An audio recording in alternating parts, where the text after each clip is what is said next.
নমস্কাৰ, এই মুহূৰ্তত লৈ আহিছো অসমবাসীৰ বাবে কেইবাটাও গুৰুত্বপূৰ্ণ খবৰ। আজি হল 17 ফেব্ৰুৱাৰী। অসমৰ লগত ভাৰতৰ বিভিন্ন প্ৰান্তৰ পৰা কেইবাটাও গুৰুত্বপূৰ্ণ খবৰ যুগুত কৰা হৈছে। এনেবোৰ খবৰ নিতৌ চাবৰ বাবে আমাৰ চেনেলটো ছাবস্ক্ৰাইব কৰি ভিডিঅ'টোত এটা লাইক কৰি দিব। ৰাজ্যবাসীৰ বাবে লৈ আহিছো এটা big breaking news. Zubeen Garg হত্যাৰ গোচৰত শুনানি সন্দৰ্ভত পামী বৰঠাকুৰৰ প্ৰতিক্ৰিয়া। অনতিপলমে বিশেষ আদালতত গঠনৰ দাবী জুবিন গাৰ্গৰ ভগ্নীৰ। আগন্তুক বিধানসভা নিৰ্বাচনৰ পূৰ্বে বিশেষ আদালতত গঠনৰ দাবী পামী বৰঠাকুৰ। প্ৰতিপক্ষ অধিবক্তাই গোচৰটো লেহেমীয়া কৰিছে। আমি কোনো কাৰণতে মানি ল'ব নোৱাৰো। এই অৱজ্ঞা সমগ্ৰ অসমবাসীৰ বাবে অপমান। জুবিন গাৰ্গৰ হত্যাৰ কেইজনৰ উপযুক্ত শাস্তিৰ দাবী কৰে তেওঁ। সামাজিক মাধ্যমৰ যোগেদি প্ৰতিক্ৰিয়া ব্যক্ত কৰি জুবিন গাৰ্গৰ ভগ্নী পামী বৰঠাকুৰ।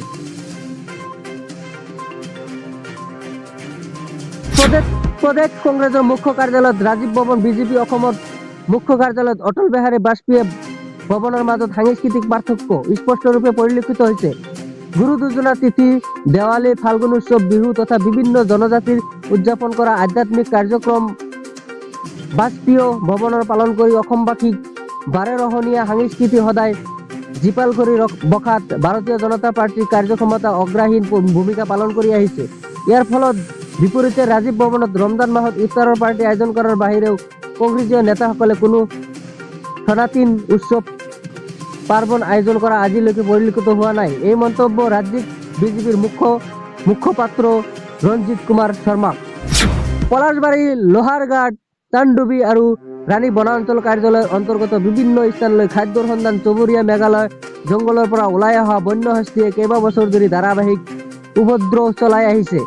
এই উপদ্ৰৱৰ ফলত গতাই মৃত্যুক আকলি লোৱা নহয়, বহুজনে আহত হৈ চিকিৎসাধীন অৱস্থাত আছে। ধেমাজি জিলা অকাজান জনজাতি উচ্চতৰ মাধ্যমিক বিদ্যালয়ত এগৰাকী বহি নিৰীক্ষক নিৰ্বাচৰ প্ৰহাৰ কৰাৰ ঘটনাৰ প্ৰতিক্ৰিয়া আজি অব্যাহত আছে। গুণ্ডাৰূপী এদল যুৱক উৎপালিত বিৰুদ্ধে সোমবাৰে ধেমাজি চিটি কলেজৰ ছাত্ৰ-ছাত্ৰী আৰু শিক্ষক সমাজৰ লগত অসম জাতীয়তাবাদী যুৱক পৰিষদে ধেমাজি জিলাৰ সমিতিয়ে তীব্ৰ প্ৰতিবাদ সাব্যস্ত কৰে। APSC সংযুক্ত পৰীক্ষা ফলাফল বাতিল, এই ঘটনাক লৈ উচ্চ পৰ্যায়ৰ তদন্ত দাবী অসম জাতীয় পৰিষদ। পৰীক্ষাৰ ফলাফল ঘোষণা কৰি বাতিল কৰা ঘটনাক বিস্ময়কৰ আৰু ৰহস্যজনক দুৰ্নীতি অভিময়ৰ বাবে APSCৰ বিশ্বাসযোগ্যতা ইতিপূৰ্বে প্ৰত্যাহ্বানৰ মুখত পৰিছে। আয়োগৰ ওপৰত পুনৰ সন্দেহ সৃষ্টি কৰাৰ লগতে ৰাজ্যৰ আস্থা হ্ৰাস পাব। ঘটনাটোক লৈ এনে মন্তব্য কৰে অসম জাতীয় পৰিষদে। প্ৰাণ ৰক্ষাৰ নতুন কায়দা, সন্ত্ৰাসবাদীয়ে কাটিলে দাড়ি। ভাৰত চৰকাৰে সন্ত্ৰাসবাদীৰ বিৰুদ্ধে কঠোৰ হৈ পৰাৰ পাছত যেন ভয়ত কম্পন হৈছে সন্ত্ৰাসবাদী। সেনা বাহিনী আৰক্ষীৰ অভিযান চলোৱাৰ পাছত এতিয়া নিজৰ মুখমণ্ডল বেছ সলনি কৰিবলগীয়া হৈছে। দুদিনীয়া কাৰ্যসূচীৰে অসমলৈ আহিব বিজেপিৰ ৰাষ্ট্ৰীয় সভাপতি নিতেন নবীন। অসমলৈ আহিব বিজেপিৰ ৰাষ্ট্ৰীয় সভাপতি নিতেন নবীন। দুদিনীয়া কাৰ্যসূচী 18 আৰু 19 ফেব্ৰুৱাৰী ৰাজ্যখনত ভ্ৰমণ কৰিব ভাৰতীয় জনতা পাৰ্টীৰ নিতেন নবীন।